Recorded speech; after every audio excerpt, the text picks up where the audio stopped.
was something she could added on that on the same, and then it will be magnificent. And this is how I'll put it, because Carol said is to be in the state of awareness with a particular intent or with an intent. And many people, there are two words which seem the same, but they are not the same. These two words are conscious and consciousness. Two words, conscious and consciousness. One thing, everyone is conscious. Everything is conscious. Everyone and everything is in the, which has that state of being conscious. Because if you can do anything at a particular moment, you can never do it unless you are conscious. When you are unconscious, then it means like if you are unconscious, you cannot drive, you cannot walk, you are unconscious. But to be conscious, if you are participating in anything, even walking or even right now, listening here, you are conscious. Everyone is conscious, number one.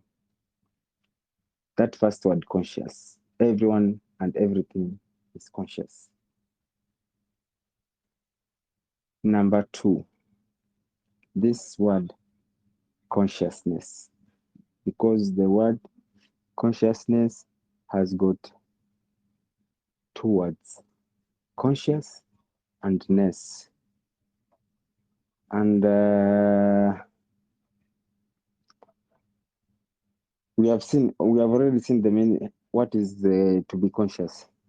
Now we come to the other second word, which is ness. The meaning of ness. Ness means to be in the state, of good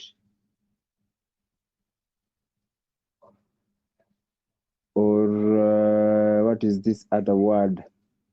To be in the state of good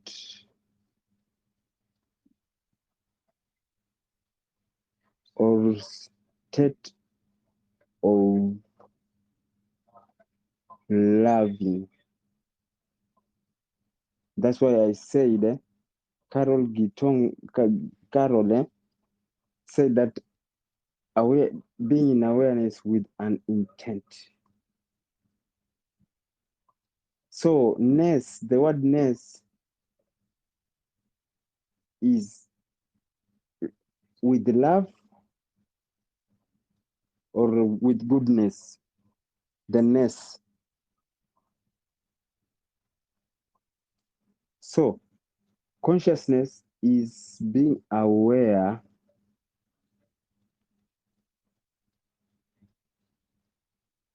with one intent, which is love. Intent of seeing the good in that. Or seeing, it's like the state of seeing the love, being aware in the state of love.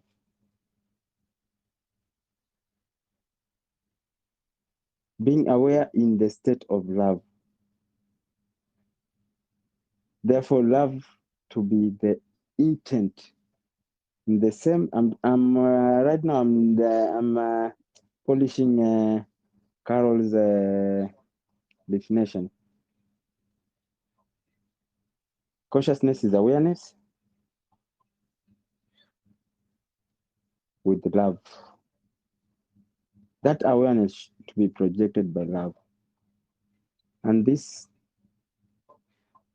love, one thing about love is that love is never biased. Love is never biased because it perceives all as itself consciousness. The same consciousness, when you are in the state of consciousness, you are in the state of oneness. Because there is only what we call consciousness is one. To be in the state of consciousness is to be in the state of oneness. And this oneness, there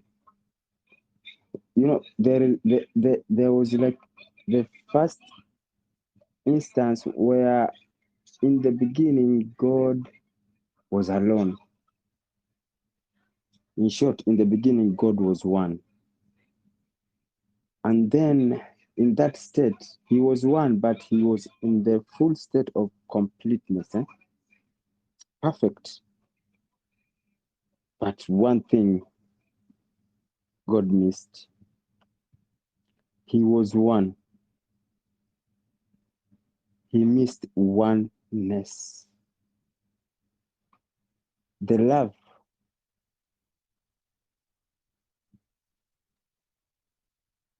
The ness, oneness. The love experienced by one from itself. And so that is why he came up with the need of creating man. Out of creating man by the likeness of his image.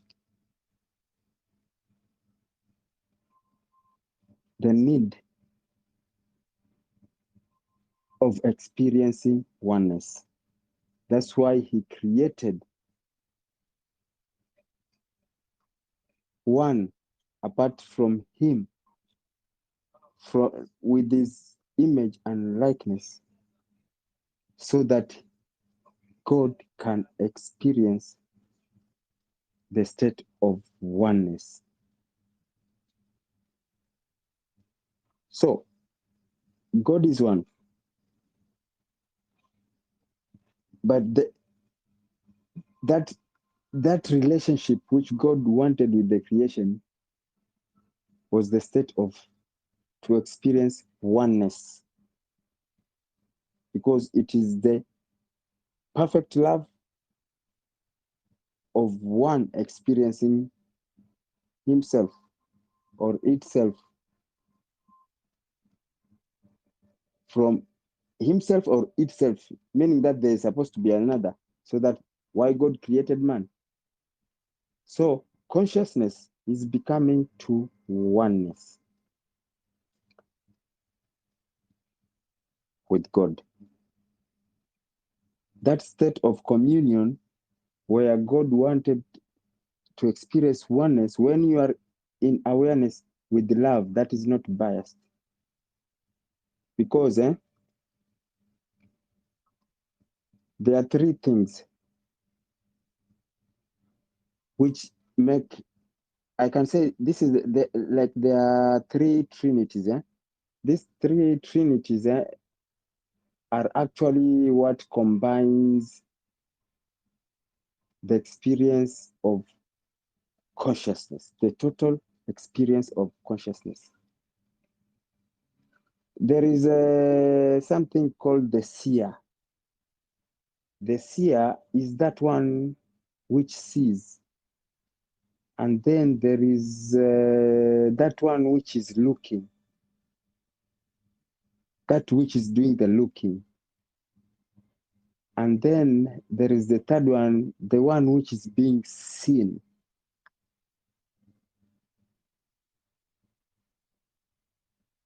The seer, the one who is looking, doing the looking, and the one which is seen. These are three holy trinities, trinity of consciousness. And this is how it goes. The three trinities. The seer is the Christ within. This Christ within, who is the seer. Yeah, Salimu, yeah. naomba kidogo kujitoa niingie Limuru.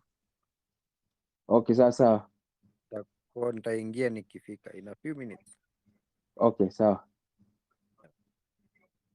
And so there is the seer, which is we have said is the seer is the Christ within, is the Spirit of God within,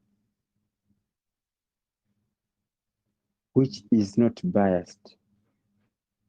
The Spirit of God within sees everything as God. That is the Spirit of God. It's not biased. It sees everything as God because everything is one with it. That is the seer, is the Spirit of God, the Christ within. And then comes the one who is doing the physical looking. The one doing the physical looking now is the physical you, the physical mind. Because that is where it gives identity and judgment, that this is darkness, this is light, this is white, and this is black. That one who is doing the looking is the physical you. And that which is seen is the physical realities we are experiencing outside of ourselves. The physical experiences or realities that we experience outside, those are the things which are seen, the sin.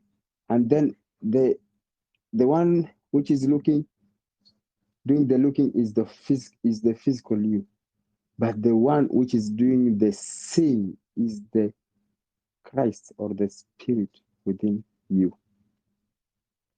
Three trinities. And so, to be in the state of consciousness, these three things should be in alignment and in agreement. They should be in alignment and in agreement, like the seer, what the seer is seeing. The mind, the physical you should agree to that. And it should resonate with, matching with the reality outwards of you. That is how tricky it is to be when people are saying, I am in consciousness, in a state of consciousness. That is how tricky. Those three trinities, they have to agree to be in alignment and persistence, in total alignment. So when the situation outside of you is crazy, then your mind picks it and identifies it as a negative situation outside of you. It cannot be in alignment with the Christ or the Spirit, which is the seer. Reason is because the Spirit or the Christ within you is not biased. The God within you, the Christ within you, or the Spirit within you, it is not biased. It sees everything as God. It sees everything as one thing. So when you pick something negative outside, you give it judgment.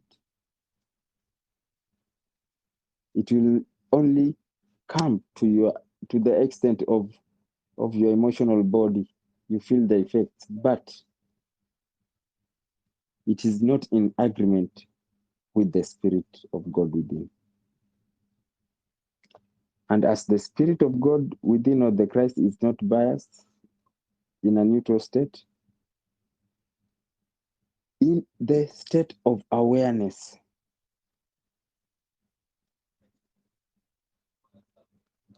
the Christ within is objective. The physical mind is subjective.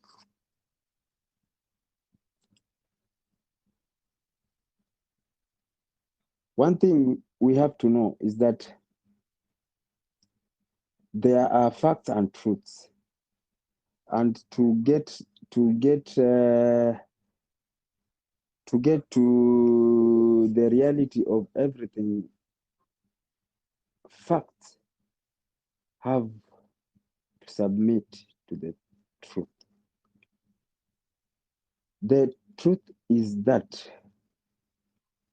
this is the truth.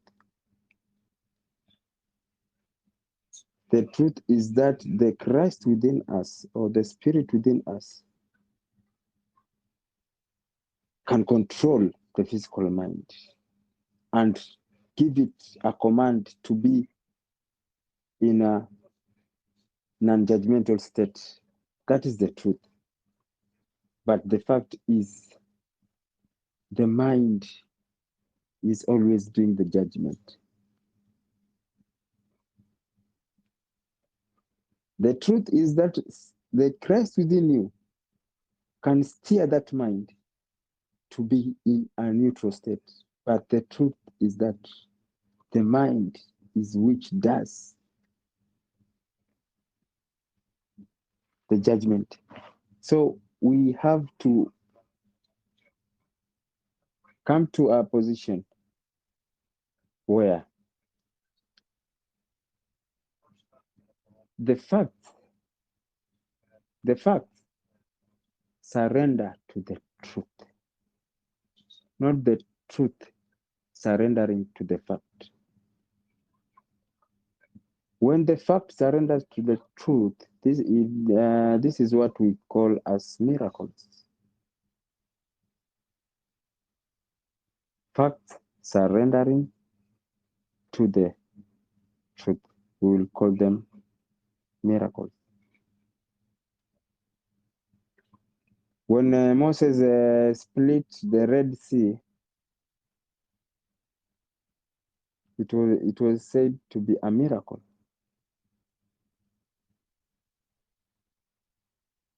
The truth, the fact surrendered to the truth that there can be way. But still,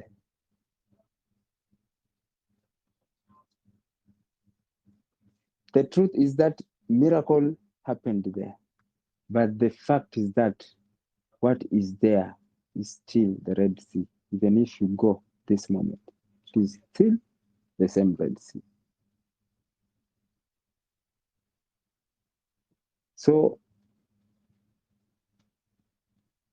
to bring the alignment of the Christ within, to bring the alignment with the physical mind of our physicality, so that we can align with our experiences.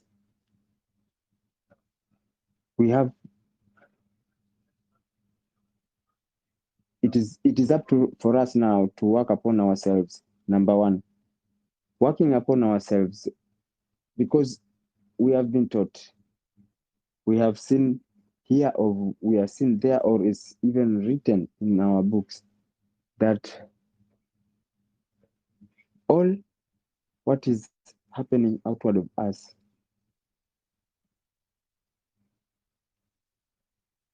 is of God. Because there is nothing ungodly in this world. People, as much as people are, some will say that this is ungodly and that is of devil.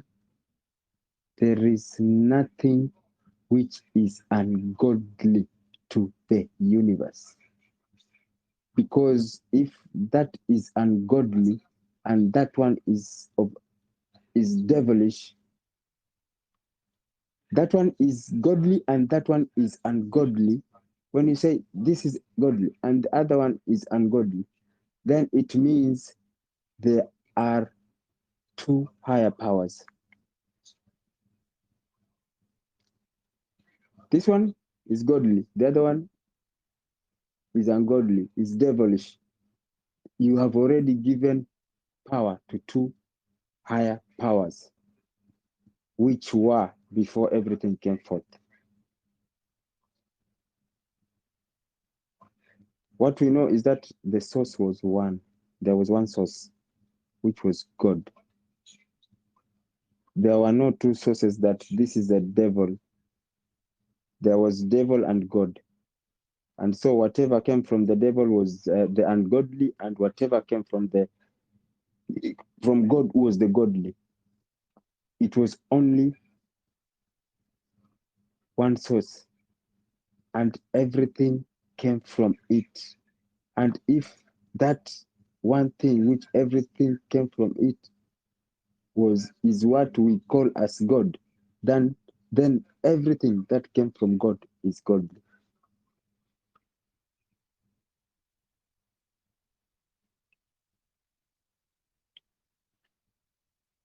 And so, meaning that if we are if we want to walk in the state of being in the state of consciousness, first we have to approach the aspect of that everything is God. Everything. You could be experiencing a negative situation, you could be experiencing a positive situation, you could experiencing all kinds of situations. But when you walk with the knowing that everything is God here and of God, definitely you will experience God out of that. Number one, the reason even that experiencing God is actually the outcome after the alignment. When you walk with the knowing, just walking with the knowing that everything came from God and is godly, immediately a situation presents itself. When you walk with that knowing, your physical mind will also, because the knowing is also in your mind that everything is God. Now the mind will approach that, will approach the physical the physical experience or reality outward, will approach it that everything is God, will approach it without judgment. Immediately your physical mind approach that situation without judgment. This is what happens.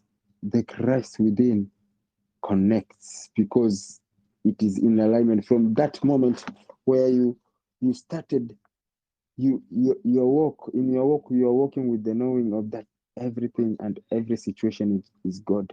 So a situation negative happens to you, you just know this is God. Now your mind even does not give judgment. You know this is neutral, everything is God. With your physical mind, because it's the one that has expectation, now you're expecting the good out of that. And so the Christ within you connects because there's no judgment. Everything from the beginning, everything is God, and the Christ within sees everything outward as God, as itself. That is the state of consciousness. When you come to that state of consciousness now. Now you experience, maybe you are outward, you are having a negative experience. When you become into that state, now you experience the God in that thing. God rises above that negative situation. God rises because you have like claimed the divine in that situation. You have realized that the situation was God by itself. And when you realize God, even in the negative situation, when in this is crazy situation, this is negative situation, it has presented itself to me, I recognize God in this. When you just recognize God in that situation, God will always rise above that and you experience God. This is how situations are turned into opportunity. And this is what consciousness is. Everyone is conscious. Even those who are not walking in consciousness, they are conscious. Because in every aspect, in every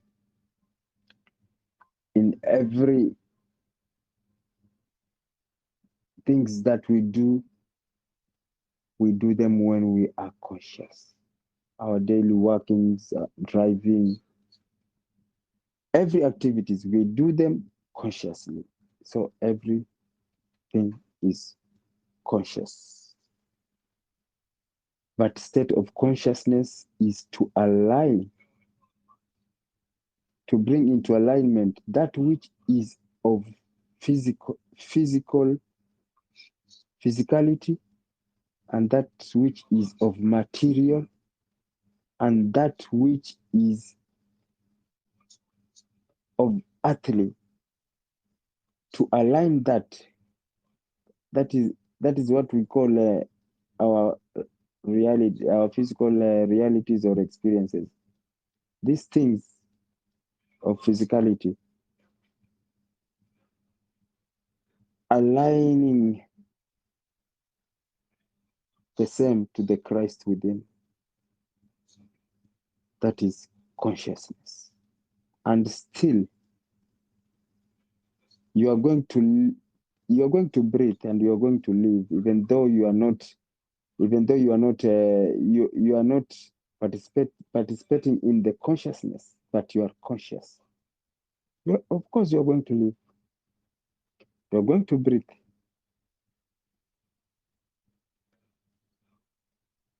but it is a state of disconnection if you are not conscious, because that which is participating, that which you are expressing or giving the outward experience to, is that which is experiencing the outward of you. So when you just conscious, you will be conscious and it will be there. It will be there. But you will always be pulling it one way or another. One way or another. It is something which you can never, ever escape. The Christ within, what we call that Christ within, and that consciousness, which is the bringing together of the three aspects. If one aspect is disconnected, it will be there in awareness. But the reality outward of you will be distorted. Big time. And most of the times, most of the times, people do not know that we will always involve the Christ which we have always been ignoring and aligning with it and being able to express total consciousness. But this one happens it happens to people mostly when they are in danger.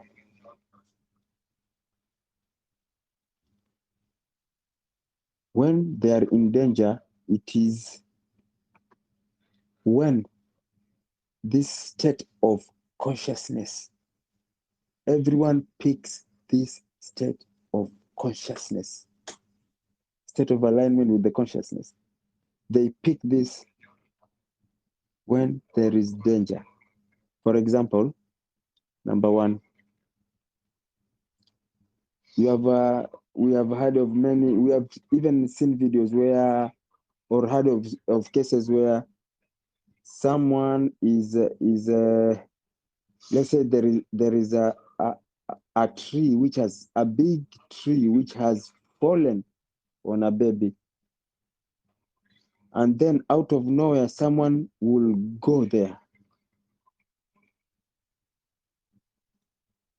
and they will be able to lift the tree and remove the baby down that tree.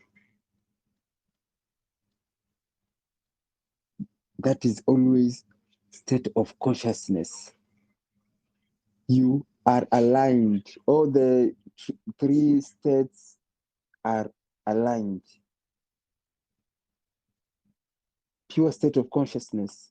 You can do anything because everything is in agreement.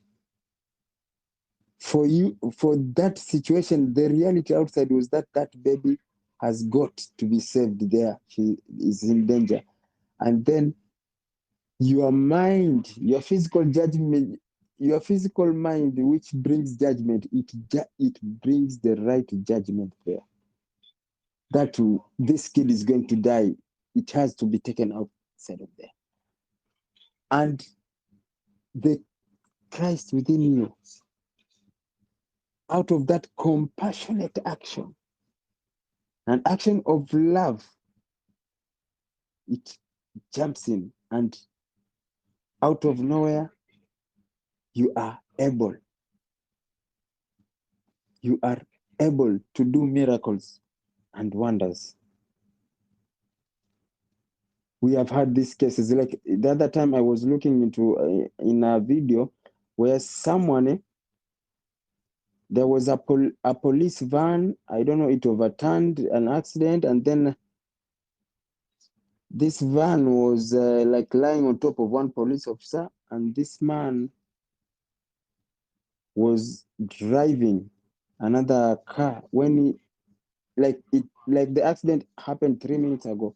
When he arrived there, he found the van on top of that police officer. He was alone.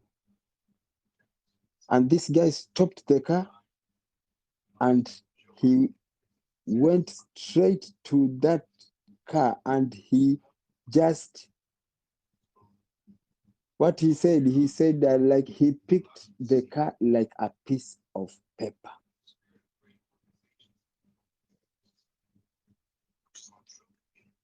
Like a piece of paper. That is when it's a full state of consciousness. When we always use it, and sometimes we will use that even to create our negative experience. We are using that most of the times for our own demise. We are using that for our own demise most of the times. Like we will pick a negative situation from outward because it's negative, we allow it to drain us through our emotions, then it becomes part of our lives. Like it becomes our emotion, and we live that. We live the pains. And after we live the pains emotionally, we become that. We become that. We are using the same, the full, the fullness of consciousness to create our negativity. We create all our negative. The reason why we are experiencing then most of our negativities big time is because we are using, we always come into agreement. Because one thing with the we have something which is called the Christ mind. It's not even connected. The Christ mind does not even read what your mind is. It never reads, never connected. But there is a connecting point where your physical mind comes and is connected to the divine mind or the Christ mind, which is the emotional part. The emotional part is always divine. People do not know it. The emotional part. When you become emotion, when you have when you become emotionally or you have high emotions, you can even call God, and God will be there. The reason why when you are emotional, you have broken down emotionally, you can experience God because the mind, the Christ mind, always is connected to the emotional body. So this is, we connect, we take from outside, we bring it to our emotional bodies, and we become that. What you feel, it is picked by that. The Christ mind is not biased. People do not know this. I told you, the Christ within is not biased, and so is the Christ mind. What is given to the Christ mind, it takes.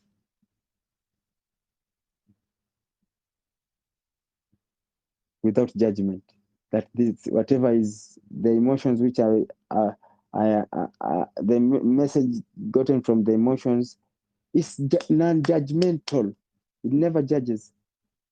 It never judges. The Christ mind never judges. And the Spirit of God within never judges. Whatever is happening outside there, never judges. The mind never judges your feelings. It takes all at itself. And it is the Christ mind that conceives. Your physical mind only perceives. But what conceives, that which brings forth, is the Christ mind, which is in the state of neutrality. So, when you pick anything of the outward and you bring it in your mind, judging that and giving identity, and you will always create emotions like of fear, of worry. And those emotions, when they come to your emotional body, because the reason why you can feel emotions of fear, all emotions are within the heart. That's why the Christ mind is able to pick those. So and because it's not biased, it will never judge that. It will pick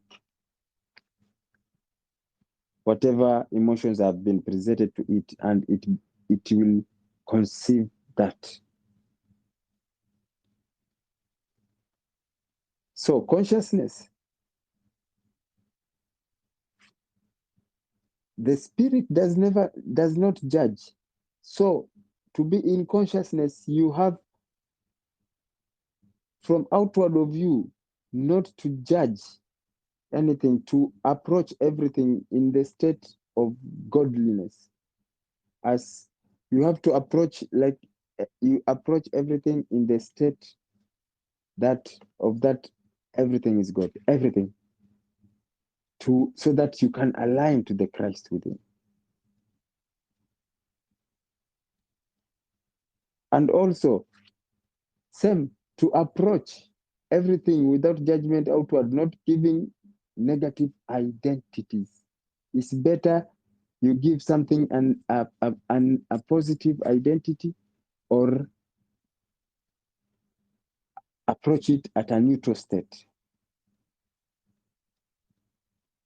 Give it a positive identity or approach it at a neutral state and surrendering to the Christ within. Because if you give it a negative, you give it a negative identity, it automatically triggers your emotional body and it shall be conceived.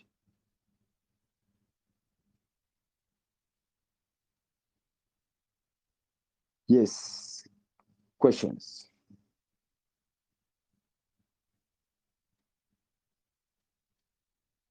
Comments?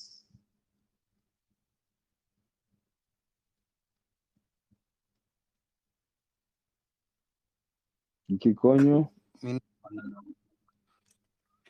Yeah.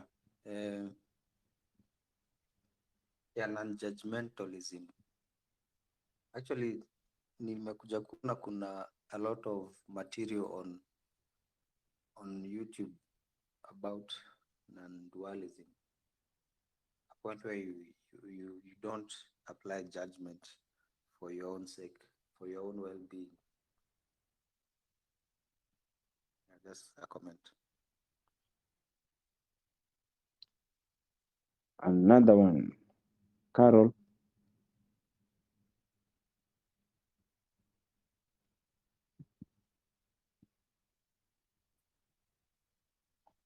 Sina mengi ya kusema.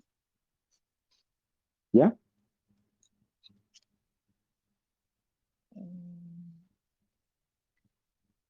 Don't really have much to add as in comment. But I like the part whereby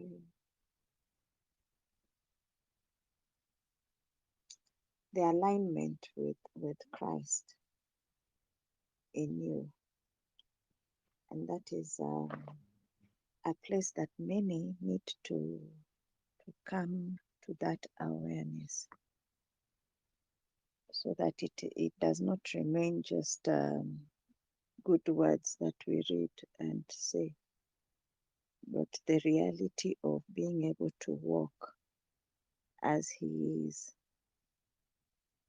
You mentioned that the sooner that we come to that realization, then there's nothing that is impossible for one to do. So Yes, that was a good one. That is That a was place that I am working towards to actually actualize, because I believe as Christians, many of us, the other people are acutely aware of the power that is within them. It's just that the challenge that we have with them is that they use it in the negativity of life. Yet the ones who need to be the light and the salt of this world, which is the Christians, are not aware. They have really not come to that actualization of these two things. It's like I always equate it to having a dormant volcano. Mm-hmm. Yeah. It is only when it erupts that you realize the much damage or power Yes. or strength that is within it. But as long as it is lying there dormant, things can run normal, yet they are not normal. So I also like your take on a fact and a truth.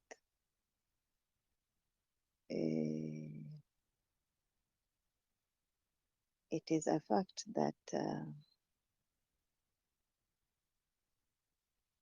I am created with the ability to do many things. It is a truth. It is a truth that I am created. But the fact is, I am yet to operate to the reality of that truth. So the sooner we get to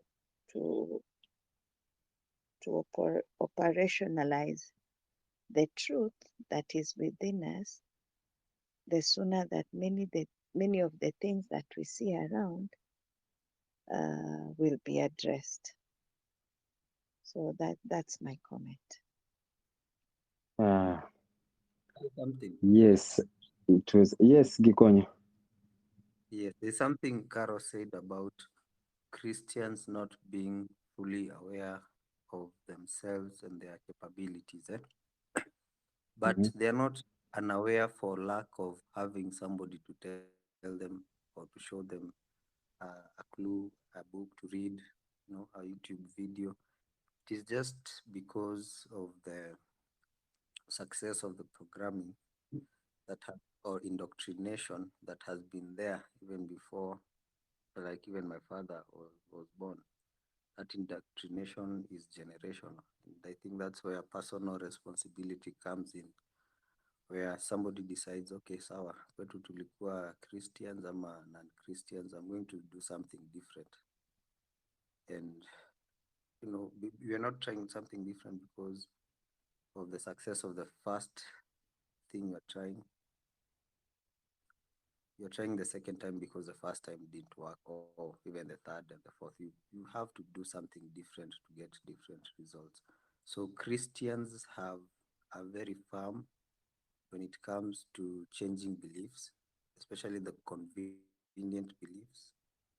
So, yeah, the religious, the very deeply religious, the followers, they are following because it's easier. There is almost no responsibility required or accountability required from their part.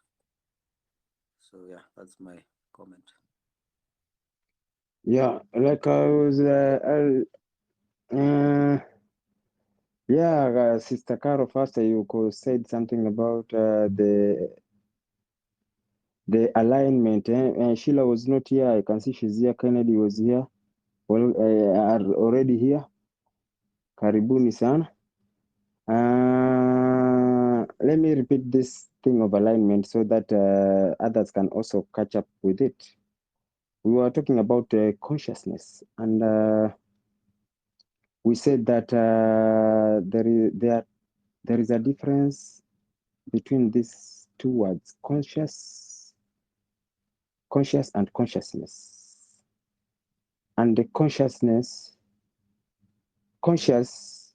to be, in short, everyone is conscious because you cannot do anything when you are unconscious.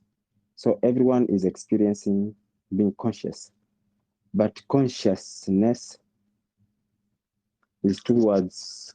It's conscious plus the word ness. Ness means love. Something of love, ness. It's defined as beauty. Yes. Ness, if you check it in a dictionary, the word ness is what is defined as beauty.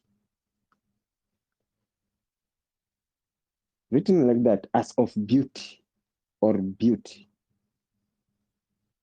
And so consciousness, Carol defined consciousness as being aware, becoming or to be in the state of awareness.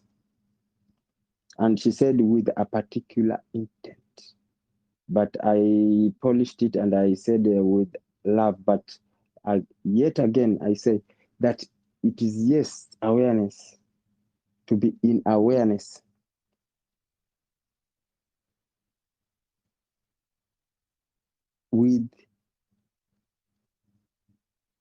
In awareness, like seeing the beauty in that awareness. To be in the state of awareness, seeing the beauty. Seeing the beauty. Now, this is where I brought the Trinity of consciousness. That there is the seer. The seer is the one that sees, which is the Christ within. Then there is the one who does the looking, which is the physical you. And then there is that which is seen. This is the physical reality. State of consciousness is putting this Trinity, putting them into alignment and agreement.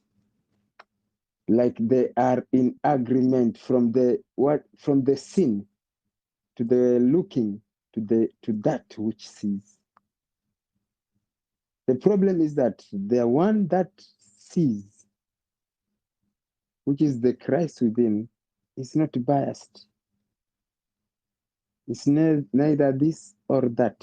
It sees everything as God. It sees everything as itself. The looking now, physical mind, is the one which does the judgment. And it does the judgment by whatever is being experienced in the reality. So this reality and the physical mind and the Christ within, you have to put them in alignment and agreement. Like, yes, from the situation is yes to the one which is not judging as yes. And we concluded that it all takes first for us working upon ourselves and coming to the knowing and the realization that everything is God and everything is of God. That there is no separation. This situation is happening is not separated to any situation. It's everything, it's its totality, and there is not seeing any no seeing of separation, that everything is God. When we learn to acknowledge that everything is God, and that is all about oneness, because not that aspect itself of working with the knowing that everything is God, it has this God thing has got two aspects. And I defined it like this, and that there is in the beginning, God was alone. He was one alone. But there's something else which was not there. This thing is called oneness. To experience oneness, there should be something else.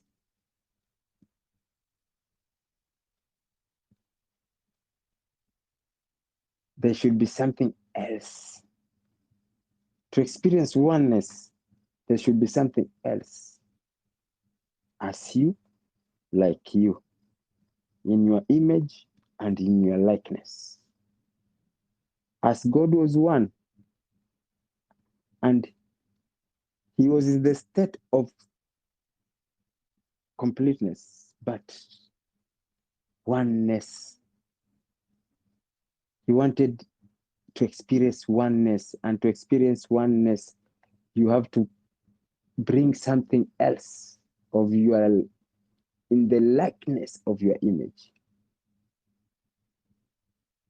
That's why he created man, to experience oneness. So when you walk in, when you walk with the knowing of that everything is God, and that there is no separation with this thing and you are able to conjoin this Trinity to become in agreement. Because immediately you walking with that, there's no separate. This is a negative situation. Everything is God. I'm seeing God in this. This is a negative situation. I'm not separating from it. I'm one with it.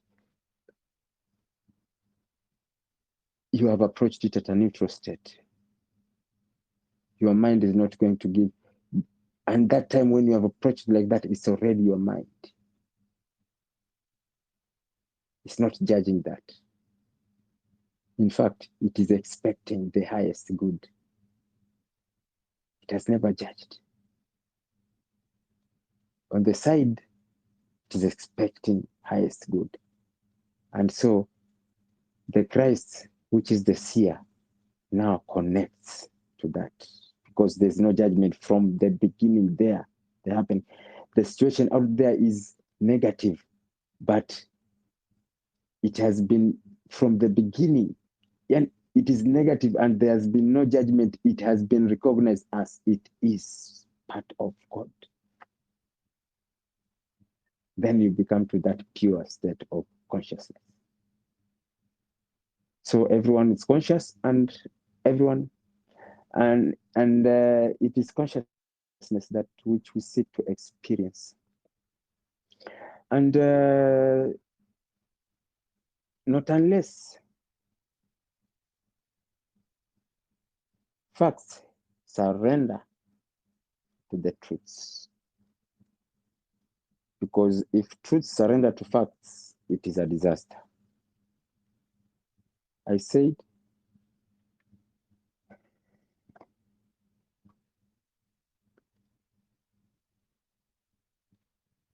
truths, what are of truth? Truth is what always stands. It can be a fact right now. It can be a fact, like we are experiencing turmoils here in this planet. There are chaos coming up, like everything is escalating, even the prices of everything is escalating. But the truth is that we are shifting, period. So no matter what the fact might seem to be,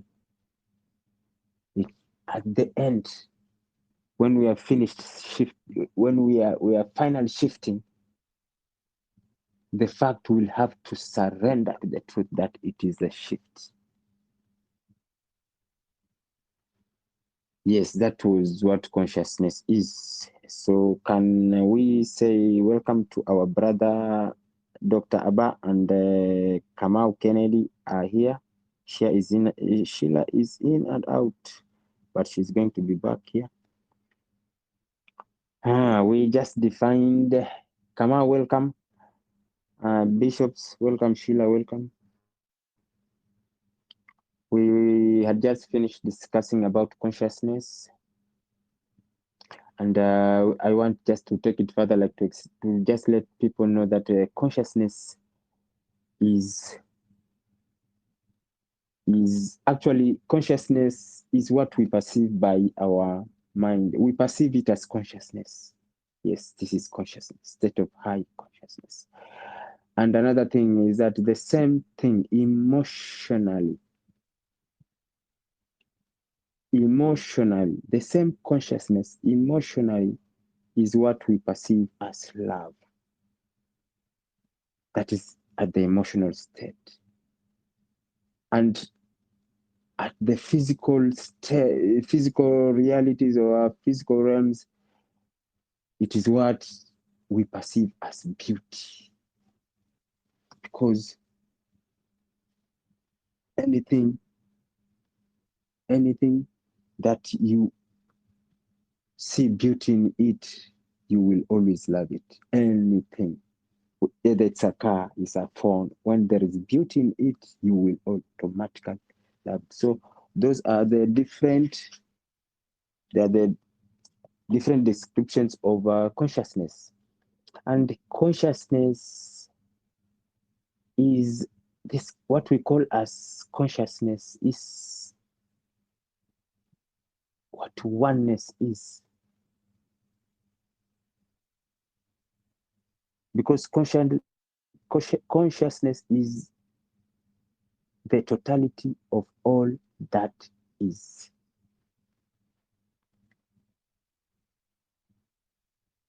It is the totality of all that is what consciousness is. And what is that which is the totality of all that is? It is God. So consciousness is God by itself. It is what God is, because God, everyone will define God to their own perceptions. And every race, we have many races in the galaxy or everywhere. And they will define God in their own time, on their own terms, on depending on their own level of understanding. But for us, we'll say that when we say the totality of all that is what God is, because it's not a being. We cannot classify it as a being. We cannot, and we can still say it's a being. Like, if God is everything, what is it that he cannot be? This is the trickiest part, because as much as we try to seek further, to try to define this God, you might want to give this God the biggest, the grandest name. And yet again, God is that little and the tiniest name, which, so it's a mystery, and yet is above even that is not a mystery. So this is consciousness is, and if you want to enjoy consciousness, this is what happens. When you want to have an adventure in consciousness, be in the state of not knowing. The state of not knowing. You can be alone in the state of not knowing and just be. And you can, I like the physical mind. Sometimes it brings judgment, but that physical mind, you can put it in a greater use, and it will ask yourself questions. Let me tell you one thing. When you have, maybe you are seated with your mouth closed, but still you can ask yourself a question and you can hear yourself. And you can see yourself asking that question, and you can perceive that question from within. You didn't hear it from out. You are just asking yourself questions from in within.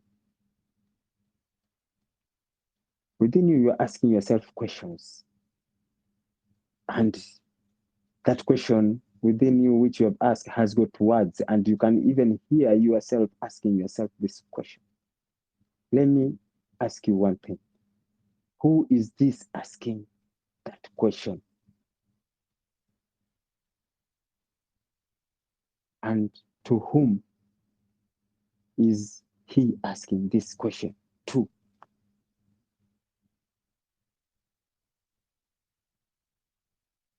When you're just seated, when you just saying, you just seated, you're from work, you're seated and like you're cool watching television, but within you say, You say something like, tomorrow I will do this. You, the physical you is watching television, but there is that which said, tomorrow I'm going to do that. You didn't say it with your mouth. You didn't hear it with your ears. Who was that? Who said that? And this is on that note, I am going to talk about the I within, the greater I am, which is a mystery to many. And many religious people have taken this aspect. When you use the I, they take it to be something called ego. One thing we have to know is that this thing I'm telling you for free, there are no two eyes in you. Wake up. There are no two eyes in you. I'm telling you guys to wake up. There are no two eyes in you. When you proclaim anything starting with the word I, there is no ego. There is only one I in you. No two eyes. People, you have to wake up. The I within, the mysterious I, this I, this was the state of when God was alone, without even thinking about the one wanting to experience the oneness. The state of I am. I. The I am. The state of God before everything else came forth. It is that state. And in the beginning,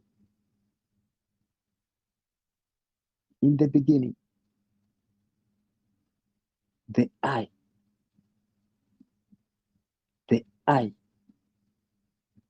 was with God, and the I was God, and the I manifested into flesh, into physicality, into matter.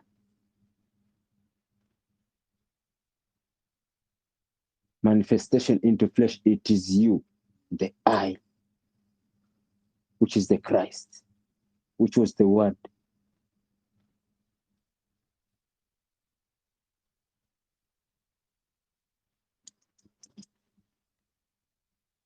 So this mysterious I,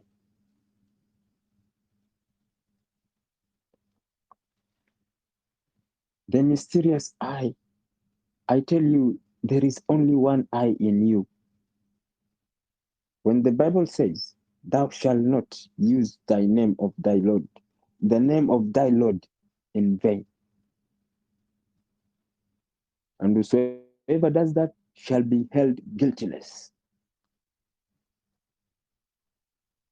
It's because of the I within you. The I am. The I am is the name of God. Whatever you put after that name of God becomes your reality. If you put a negative aspect after the word of God, you have used the name of thy God in vain, and you shall be held guiltless. You'll get cleared there and there. You shall be held guiltless. Clearance, you get it there. And this is how you are held. You are going to be held guiltless. The same negative aspect you have put after the name of God, I am. The same negative aspect, it befalls on you, it becomes you. I am broke. When you're walking with those who I am broke, I am always getting problems with these people. I am. You shall be held guiltless. Whatever you say, that's what you become. It becomes that because of the word I am, the I within. It is not biased. It is not biased. When you put a good aspect after the name I am, and so it is, it becomes that. You put a negative aspect, it becomes that, held guiltless. It is not biased. It does not know this is bad, this is good. That's why it gives you that which you put out. It does not know that is giving you bad or what you are giving, what giving you is bad or good. It does not know that. It has no knowledge. It sees everything as itself. And so is the Christ mind. What you feed to the Christ mind through your emotional bodies, the Christ mind, it takes all as itself. Those negative emotions you feed to your body and which are read by the Christ mind, the Christ mind does not judge or separate that these are negative emotions or these are positive. It takes them all and then it conceives so for your reality to experience.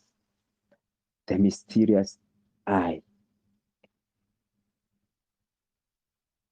The mysterious I. And it has been a mystery. It has been a mystery for this I, because first of all, we have been taught that this mysterious I is the when there are aspects when you use it, you'll be told that it is ego. There is no ego with the name I, because there are no two I's in you. When you say I am, there's only one I am in you. There are no two I ams, people. You don't need to pray to call that name. You don't need to have rituals to call that name. You need just to speak it, I am. And you have triggered that.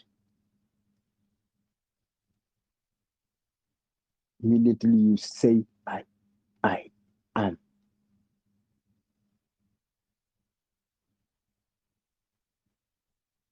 Immediately you are just in a relaxed state and you say, I am. I am. Even doing nothing, you will feel tinglings on your body. These tinglings and some energies, they are nothing but your body cells vibrating to their highest vibrations. Your body cells. I can tell, I'm not telling you this is written there and there. You can do it.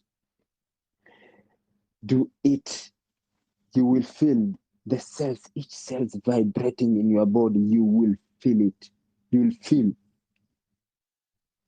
like your body becoming numb, but it is not that. It is your body. There are your body cells vibrating to their highest level. Do you know why they are vibrating? Especially when you call that you proclaim the I am calling from within, and you feel that they are celebrating that finally this dumb ass has awoken up to his real self. They are rejoicing, and that is the moment when they are in that state. You have been diagnosed by cancer. You command the cells, go to my breast right now. I command you. Go to my breasts and cause healing. bring to wholeness that fast. And it becomes that. But because we have never been taught of the I, the I. What is this I? The mysterious I. We have never been taught. What we have been taught that the I am is who you are. I am a doctor. I am a nurse. I am this. I am that. They taught you that so that they can limit you. Your highest limit. What do you want to grow what do you want to do when you grow up? I want to be a nurse. And then you say, I am a nurse. You are locked there. Your potentials, highest probabilities are up there, and you are locked under the table. You are not even not yet under the roof. That's why they use this to dump you down. I'm telling you people, the I am is not biased. Whichever direction is taken, is projected, it's where it's go, and where it goes, and it is being programmed to you, so that you can take it to be a light thing, to be your identity, and to be your class. I am rich, I am poor. People, it has been programmed to you to be something defined by or connected to external identities. People, the I am is not defined. The I am is not defined by anything. Is not defined by anything outside your skin. Is not defined by anything. Not your skin, your flesh. Is not defined by anything outside your soul. Is not defined. People, is not defined. The I am is not defined. The reason why we are using it we are defining the I am with the realities outside our classes, our tribes, our religion, and this and that. It has been used as a weapon against us through programming.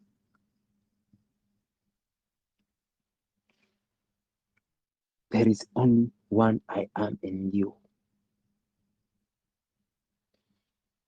And it becomes what you proclaim it is. It is not biased. The I within. And it is a mysterious one. And many people, like my brother Bishop here, will always ask, this mysterious I, how do I connect to the I? Oh my God, this question is interesting. How do I connect to the I? It's a mystery, because how does one connect to one's? Why do you need to connect to your true self, to who you are? Because you are already that. You are already that state. That is your true nature. Forget about anything outside your skin. Forget about, you are not anything outside that skin, my friend. You are not that beauty. You're not those good lips, or that six pack, or those hips. You are not that. That is a vessel your soul is using to experience this reality.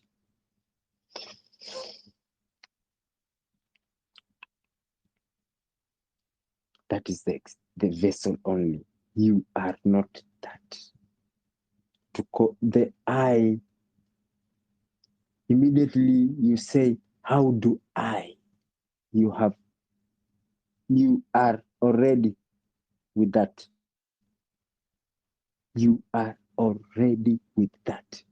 Immediately you say I, you are already with that. You don't have even to connect.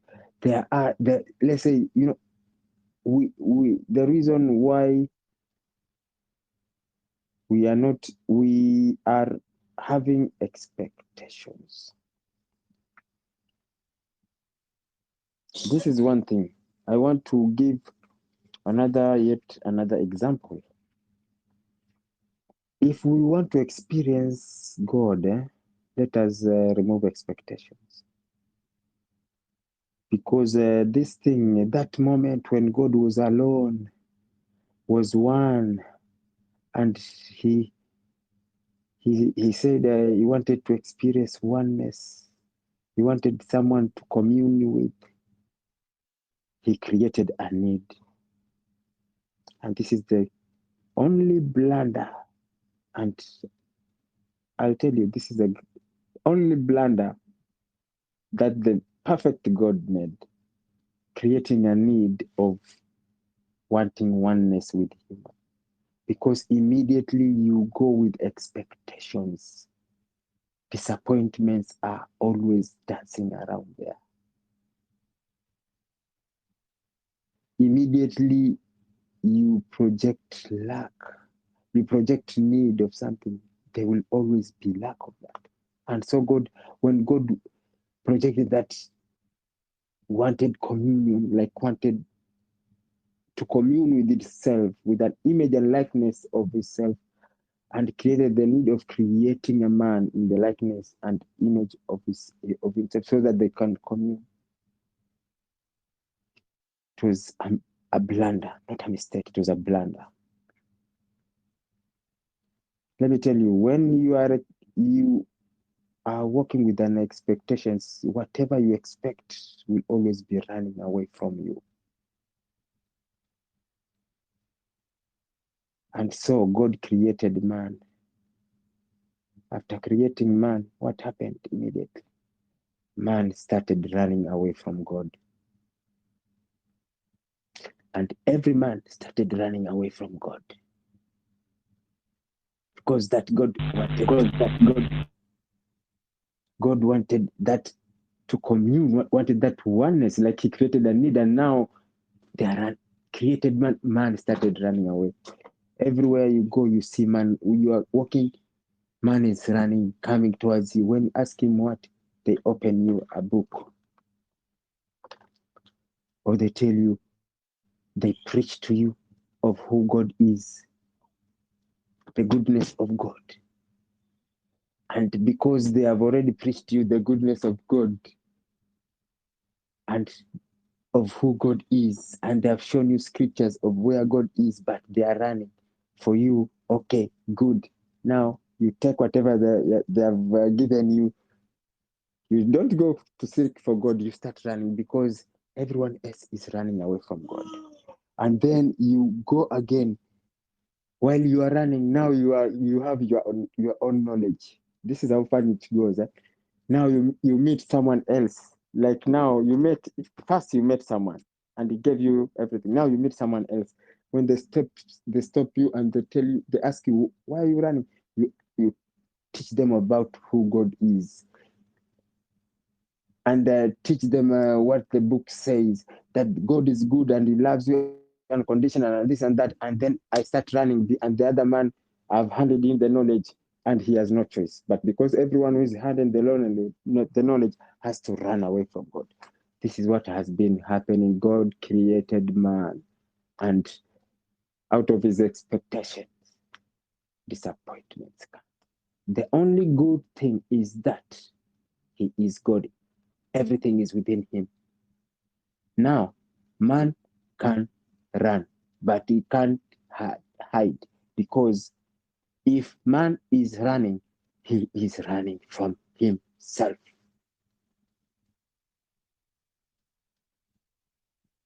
The image of the likeness of God, people, the image of the likeness of God is a true copy of the original.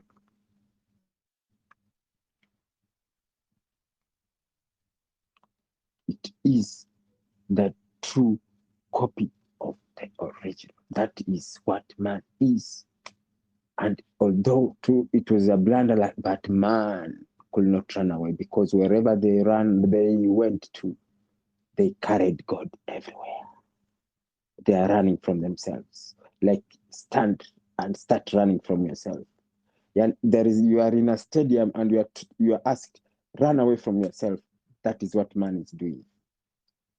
Never knowing that it is within the eye.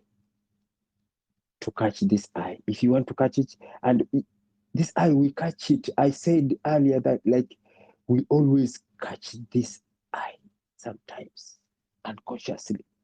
There is an accident, or a tree has fallen on a baby, a very big trunk of tree, and you will be there and you will lift it even with one hand.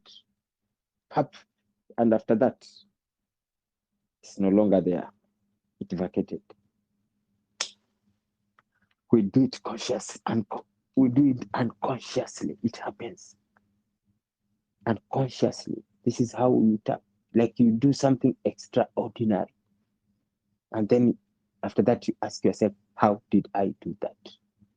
Or how did that happen? The eye.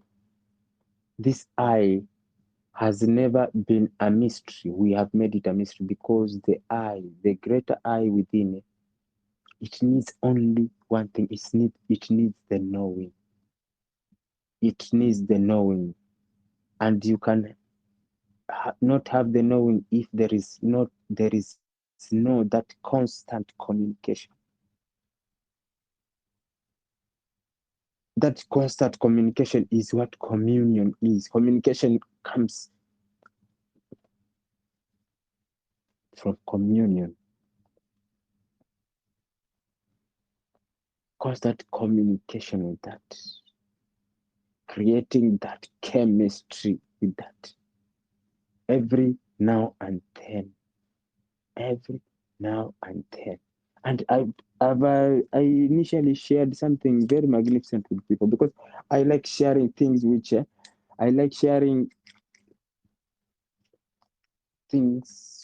have experienced and they work, which I've shared with people and they have worked. Like, you want to experience the eye. If you want to experience the eye, this is what happens. Among us all here, no one has ever, like, no one is breathing consciously. We are doing everything consciously, but no one breathes in and out consciously. No one here digests the food consciously. Nobody here, when they were young, their body growing from inside out consciously. Because the body does not grow outward. It does not grow from out, it grows from in. And so,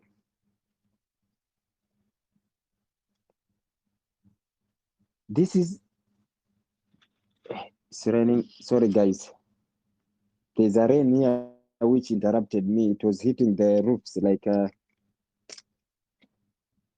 Where was I? Someone remind me. Sheila, remind me. It rained like a lightning, then it stopped. Sheila, are you there? Remind me. Someone remind me. Where was I at? The body grows from the in out. It doesn't grow from outside. Yes. It grows. Yes, it grows from inside. Like that which breathes is within, is not us. that which grows the body is within, is not us. And that which like does everything in the body is not us. Even scientists, they say this, like you get involved in an accident and then you get paralyzed. Like this guy is paralyzed, he can do nothing. Haven't we asked ourselves, if someone becomes paralyzed and they cannot do anything, how are they breathing? How is the food being digested within us? How is metabolism taking place inside the body? And they can do nothing. Same applies to someone who is in a coma. Unconsciously, there are things which happen. They happen because of the infinite intelligence within this body of man. And this intelligence is called Christ or Spirit or the I within. If you want to experience it, this is what you do. Because this is what you do. There is one thing, to catch it, and experience it. Catch it in an activity which it does. Catch it in the activity which it does, which you can also participate.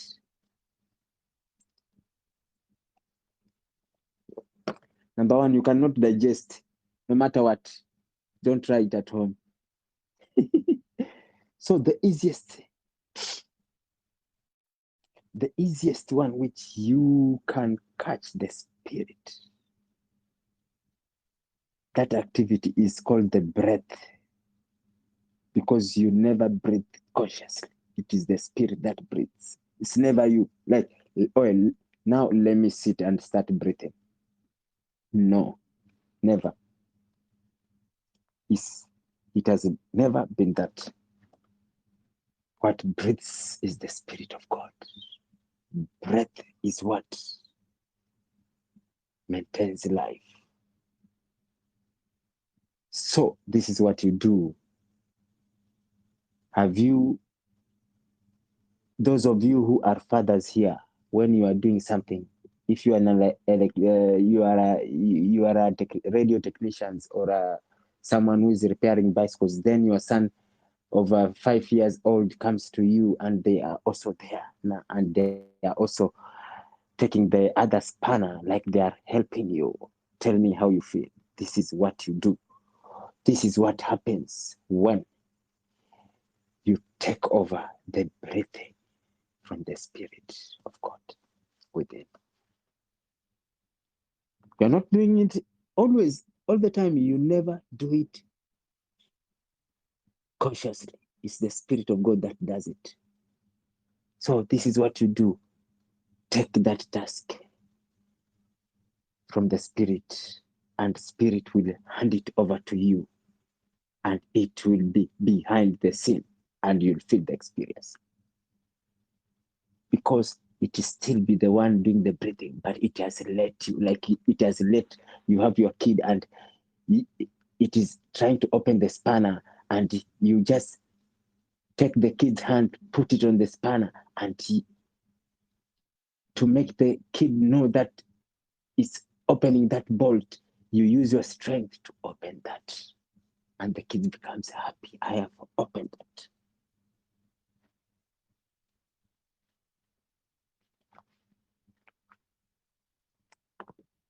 That is what happens. You take over be in a relaxed position, take over the breathing. Let me tell you, take it over and control it the way you want. You want 2 seconds in, 2 seconds out breathing. 2 seconds in, 2 seconds out. 2 seconds in, You do it even 4 seconds, you can go even to 5 seconds in, 5 seconds out. Spirit, you have taken over, like you have seen your father carrying things and you went to give a hand. You have done that.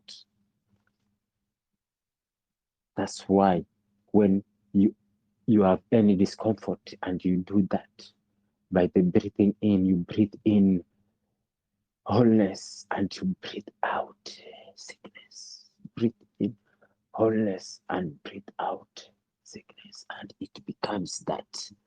The reason why when you do breathing exercises, you detoxify your body, you heal your body,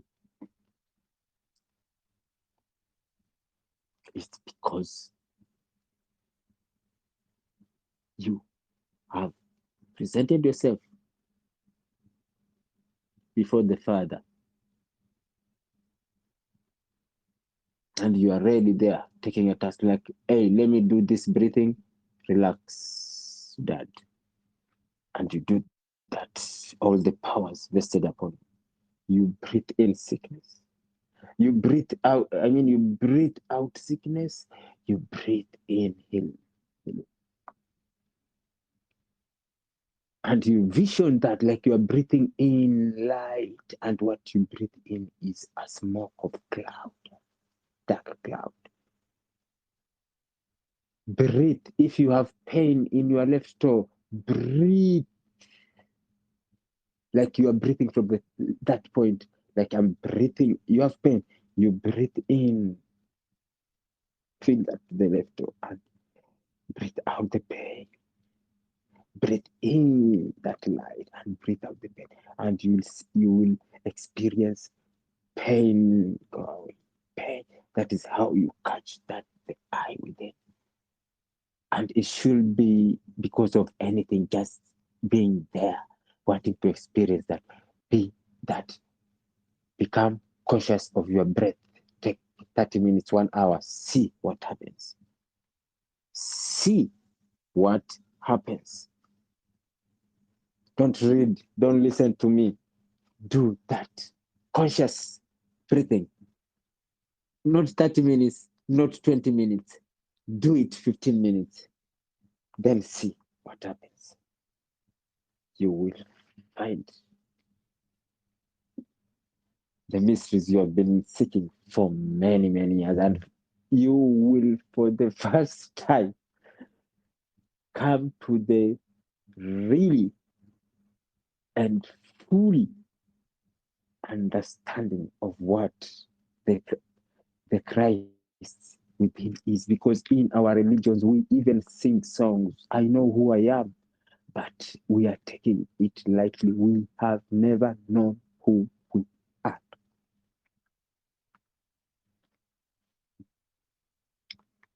Today I was talking to Sheila about, it was about consciousness, something like that. And I was telling Sheila that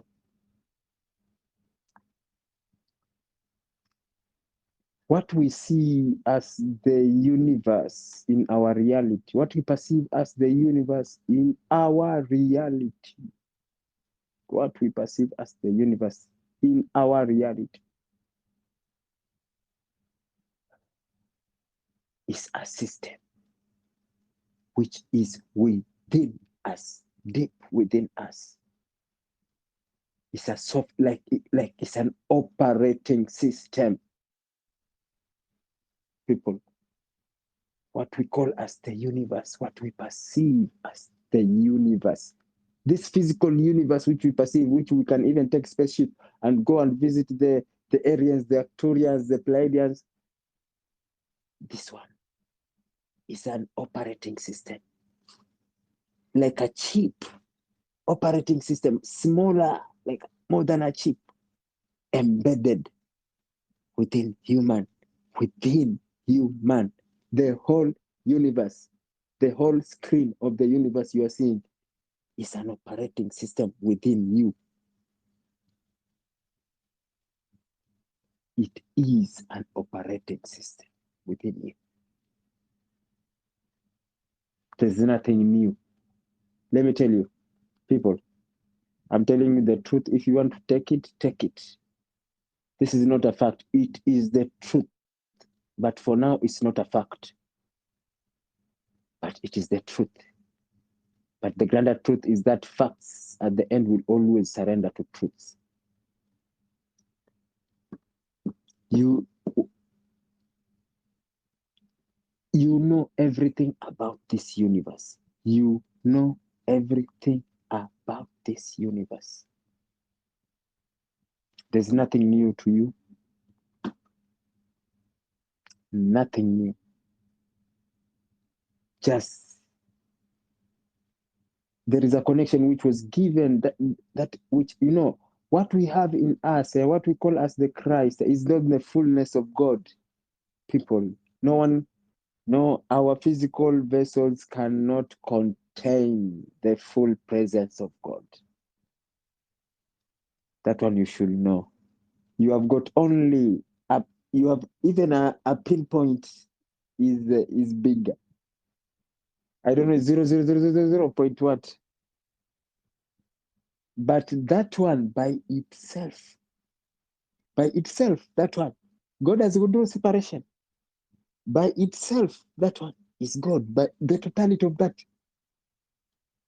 like it's a plug when you want, this wire does not have, but if I plug it here, I'll get 250 volts, which is coming from the main lines, which is coming from the connected to the dam. You're getting the power right from the dam. By itself is God.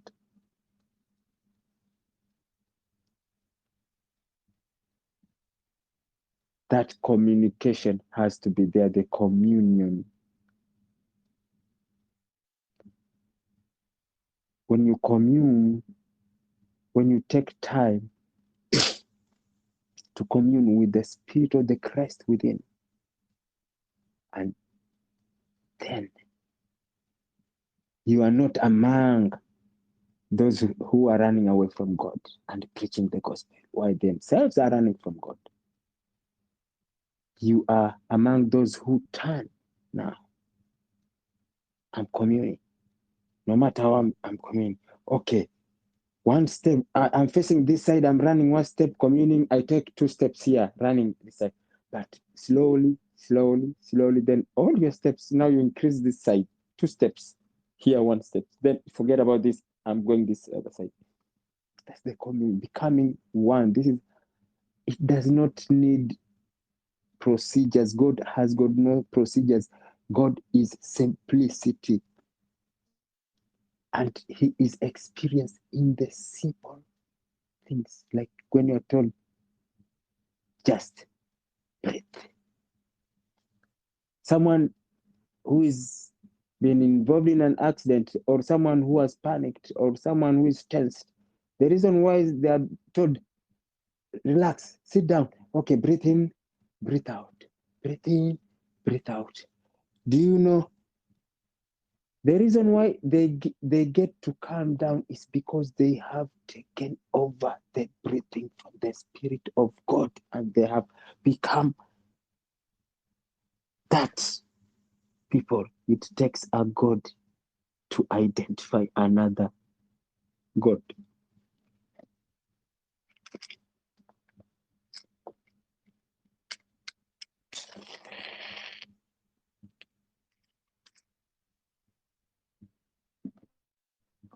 It takes a God to identify another God.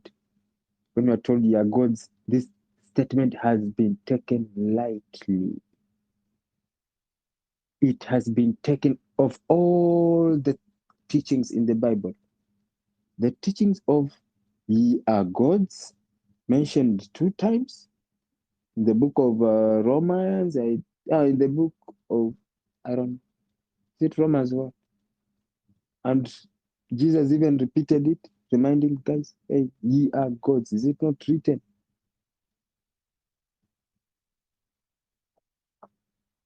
And they wanted to stone Jesus because Jesus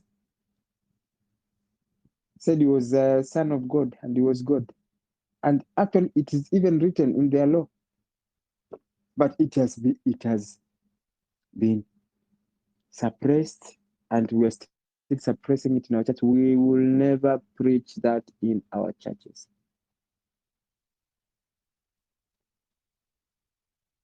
In other words, that one is called ego.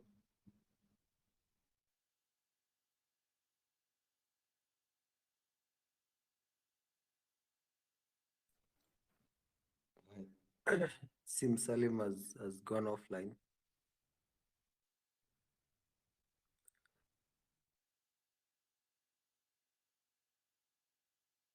Sheila, maybe you can continue as we wait for Salim.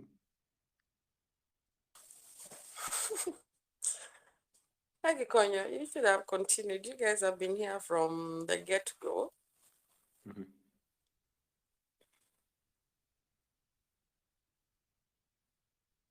He's back anyway. He's back here. Yeah, he's back. But you will? Well, it was just a lame excuse to hear your voice. I'll start charging. Haya, sawa. Let's see.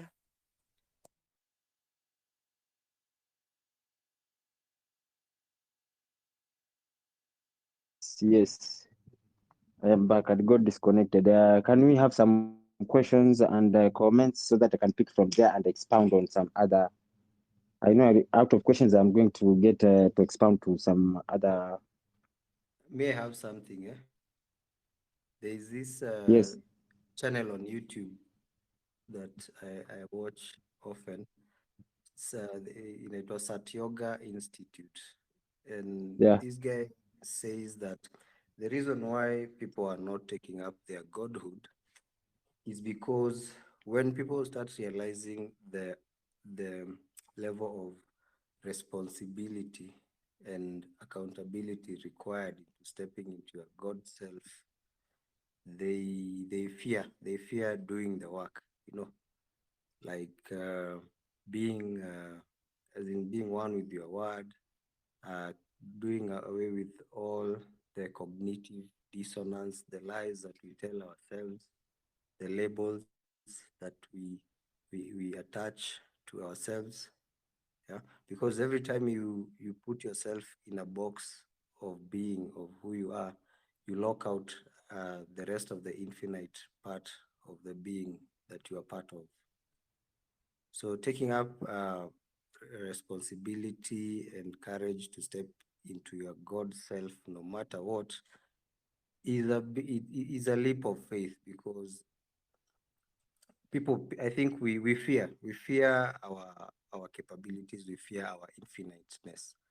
Like, what if you found out today that you could like go to other planets, visit guys there, become like them? Like that's kind of scary enough. And really, we know these things are there, but we are afraid of them. We are actually, you put it right, we are running away from who we are. We raise our vibration yeah, kidogo, we touch the hem or the essence. So you come to face with the essence of the creator, and you commune one on one. Like the other day, I just decided to be my crazy self and started talking to the deity Jesus, and then that memory complex. And tukakuwa na story kama boys, kamuuliza, yo dude, how could you, why did they say you got like 3 nails on you, people whooped your ass, what's wrong with you? you know like, if that deity would become flesh, those are the conversations I would have with a deity, because even the representation of the deity or the teacher is relatable even in the world today. So people are not stepping up into that unknown world, that telepathic communication with each other. We are not believing it enough to see it happen, and it's like a switch that happens. It's like you no longer subscribe to the normal things you know. You just accept something you don't know at all, at all, at all. And the best thing is that it is you who brings yourself to that realization, either through maybe meditation or I don't know what people do to get closer to that ultimate or source of you, of who you are. So people fear that responsibility, I think, and that's why people would rather be read. People would rather have somebody else read the Bible for them than they themselves read and meditate upon it and derive meaning in their own lives. Most people just like hearing nice stories, yeah, but people don't see that the Bible is actually a manual trying to tell you something about who you are, but people over dramatize it. So people don't take up responsibility. People are not thirsty enough to do what nobody is doing around. Probably the practices you're trying, the teachings, how deep you're going into the rabbit hole. It's probably you and another two other crazy guys in the whole of your county. So it's a narrow path. It's a very, very narrow path, and the moment you stop seeking validation is the moment you move. So Exactly. yeah, Exactly. Exactly. That is the point. This seeking, exactly. That is the real point. Bishops Kamau, Sheila, any comment? Harold is here. Any comment? I think for me, A when question you're or a talking comment? Okay. Okay. Yeah. when you're talking about why we don't get taught about us guys being God, and that many people find it's actually in the book of Psalms, and that many people find it to be like taboo for you to say that you are a God. It's because one, we haven't really been able to demystify who God is, as if I can use that word for lack of a better word. We have still made ourselves be so estranged from God, so apart from God, and we have made God to be, or we have refused to allow God. It's just the same thing that has been there all these many years, that many people do not see, like God would find us worthy of depositing the divine seed in us, or having us host divinity, or host the very essence of what God is. And because now we have never really had embraced that, or if we have never really become so comfortable with that notion that we actually house the presence of God, then, or the Spirit of God, that is where this the problem begins. That our ability to comprehend, our ability to grasp, our ability to appreciate, our ability to be comfortable with this infinite God. And it comes back to the place of experiencing the God that we perceive. We experience this God that is so huge, so terribly magnificent, so worthy of being praised, of being honored, such that now, when we now come down to, and you still see it in the various religions, not just Christians or whoever, we see this God that is up there in the sky. This God has never really come down to our level of abiding in us, dwelling in us, that the Spirit of God is in us. For many, there's still that disconnect. That is one point. And because that exists, now having to break that down further and see ourselves as those divine entities, and see ourselves as those small gods, yeah. And then you realize that we thrive more on some of the negative or low vibrational, how do you call it, the low vibrational scriptures. For example, oh me, I'm just like a worm, oh, I'm just like a worm before you. So again, when you look at that, you realize that then there's also a disconnect in how it is that we view ourselves, in how it is that we see ourselves before the eyes of God. And that now limits us in our ability to operate as divine entities or to operate as God. So I know the scriptures say that it's line upon line and precept upon precept. We need to be able to look at one piece of scripture compared to another. Because then, if you will only focus on some parts of the Bible, then you realize that it looks like it's contradictory. But you have to be able to put things into perspective to understand that you're told that the kingdom of God is within you, that I've given you the word of power in your mouth, and whatever it is that you decree, so shall it be. Life and death is in the power of your tongue. And that actually is what God is, and that is what God does. So we need to go back. We realize that it is still a challenge that was there from the very onset, that we experience that same breach in our mind, that we do not embrace the fullness of what that statement is, that we are God, that we are carriers of His presence. The day that that comes into our sinews, into the innermost parts of our being, the day that that revelation hits home, the day that that revelation consumes us, in all sincerity, there's really nothing that shall hinder us from walking in the fullness of what God has for us. So we need to go back to the drawing board, and we need to go back to the very place of having to now draw ourselves in and then commune with the Spirit and with God within us.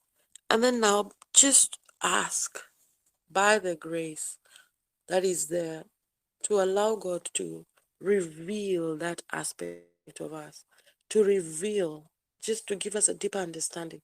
Like when we were talking earlier, I was like, yes, you tell people, or that, yes, you are a divine being. Yes, you are a seed of God. Yes, you are the carrier of His presence. We talk all these things, the carrier of His Spirit. We talk all these things. But then when we talked today, you realize, even as I was saying, I said, look, I mean, that just, it's like, pow, opens you up to understand that, look, we are operating, there's the system of God within us, the divine system that is operating within us. And we have to keep on refreshing. We have to keep on pressing the refresh button, because the same way we are people that are evolving, it's the same way that God is evolving and revealing Himself daily, something that we are not consciously walking in. We're not consciously walking in the way, in the understanding that we are not the people that we were yesterday. We're not the people that we are today. We won't be the same people that we will be there tomorrow. But when we lack the ability to understand that this is actually available to us, we walk in limitation in our lives. We walk in limitation in what it is that we can do or we cannot do, basically because we have failed to get a deeper understanding of what it is this word is. So we need to go back to the drawing board, and we need to have a fresh encounter, seek for a fresh experience, be not fulfilled or satisfied with that which you have experienced. That which was there yesterday is gone. That which is here today is new. That which was here today in the morning is gone. That which is here now in the evening is new. So to really just gravitate towards the newness of life at every one moment, second by second, one day at a time, 1 minute at a time, one opportunity at a time, and just allow now that understanding. So when you see people like Kanye, I know Kanye went and did it extreme and started removed everything that was Jesus and he put himself there. It's just that this guy now got another deeper revelation and deeper understanding, and he went overboard. But when you think about it, the day that people now understand and appreciate divinity is the day that things change, our lives change. There was this guy who was having was in the Ebola infested areas,